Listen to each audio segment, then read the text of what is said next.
This video is part 2 of the Mixed Media Techniques series that I'm doing, and it is adding textures to paintings.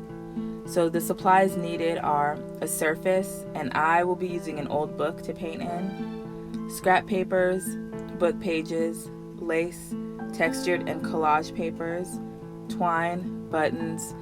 You can use glue and or a gloss medium, and I'll show you the difference with that, acrylic paints, brushes, cup of water, paper towels, and scissors. So here I've got an old book that I'll be painting in, and then I've got all my paints. I've got some paint set up on a foam plate, paint brushes. I've got my scissors, paper towels, and I do have a cup of water that's out of sight, and then tacky glue. And these are all of my different collage papers and twine and buttons. So I'm going to start off with some green paint, and I'm going to mix it with white. Now I'm putting it directly on the pages instead of the foam plate because I'm going to use it on both pages, so I figure it's just easier to pour it directly on. Although I will have some extra, so I'm going to just put that on the plate. So I'm just doing the background, just covering the pages completely. And then this is the gloss medium that I will use for some paper, but right now for this lace I'm actually going to use paint. The paint's thick enough to hold it down, so I'm going to put some paint underneath, like a good amount, and then I'm going to put it over the lace so it holds it well. And I'm just choosing random places to put everything. And so this is tissue paper, kind of the kind that you use for gift wrapping. And I'm going to do the same thing here where I'm just using thick amounts of paint to cover it. And now I've got the buttons. And so for these I am going to use the glue because it'll hold it down better. And I'm just kind of randomly choosing spots to place different things to add texture.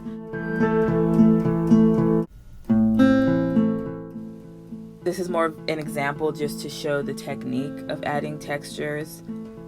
So it's not going to be an actual painting, it's just going to show the layering and how I do that.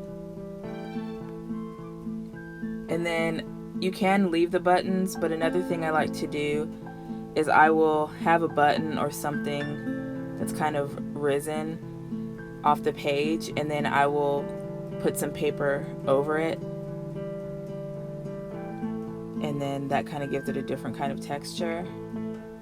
So I'm using the gloss varnish for the paper, the tissue paper to put it over.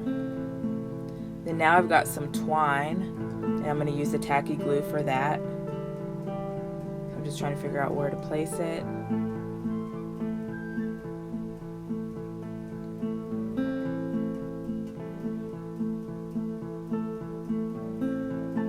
Just want to make sure you press down so it stays.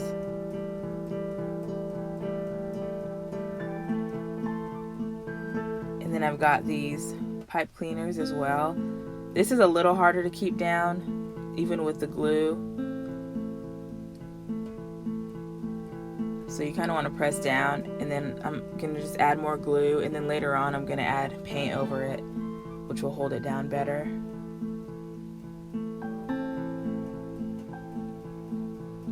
And then now I've got these scrap pieces of paper.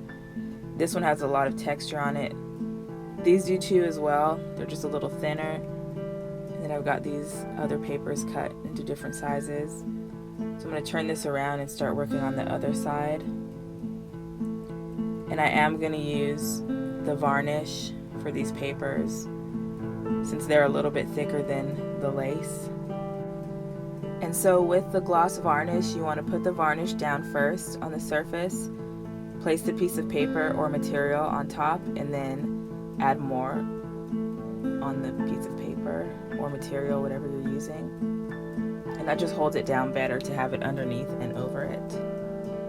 So now I'm just adding these other pieces of paper. They kind of have edges, so that'll give it a nice texture. Now this piece of paper is pretty thick, so I'm going to use glue for this. And you can see I got some paint on it, but that's that's okay, because I'm just going to paint right over it. And then I'm going to add some more twine. And I'm not really paying attention to how long the twine is and how much glue I'm using, but here I accidentally got the perfect amount, so I'm pretty happy about that. I was just kind of like eyeballing it. And the same with this one. And once you start working a lot with collage and just different, whatever art medium you're doing, you'll figure out how much of things you need without even thinking about it, or you'll already know. You can just eyeball it.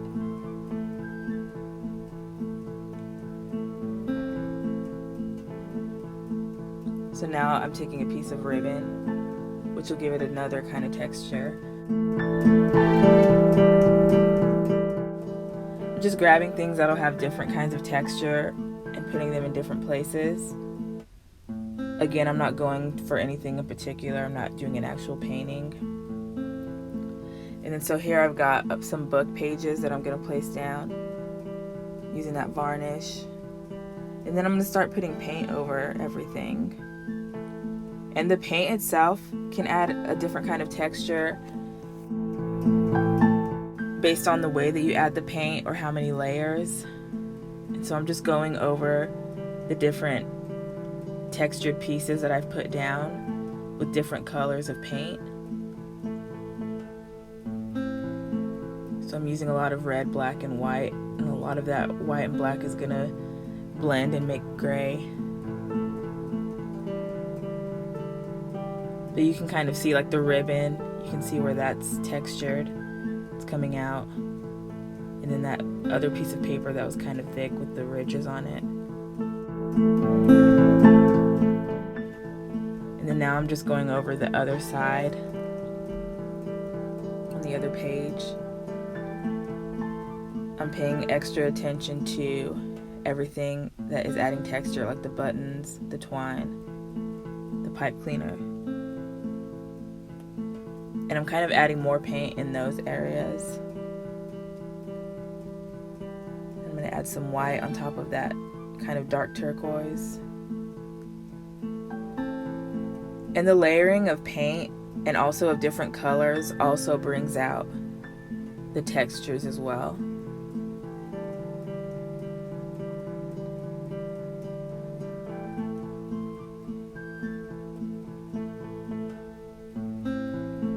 So now I'm just going over that with some black.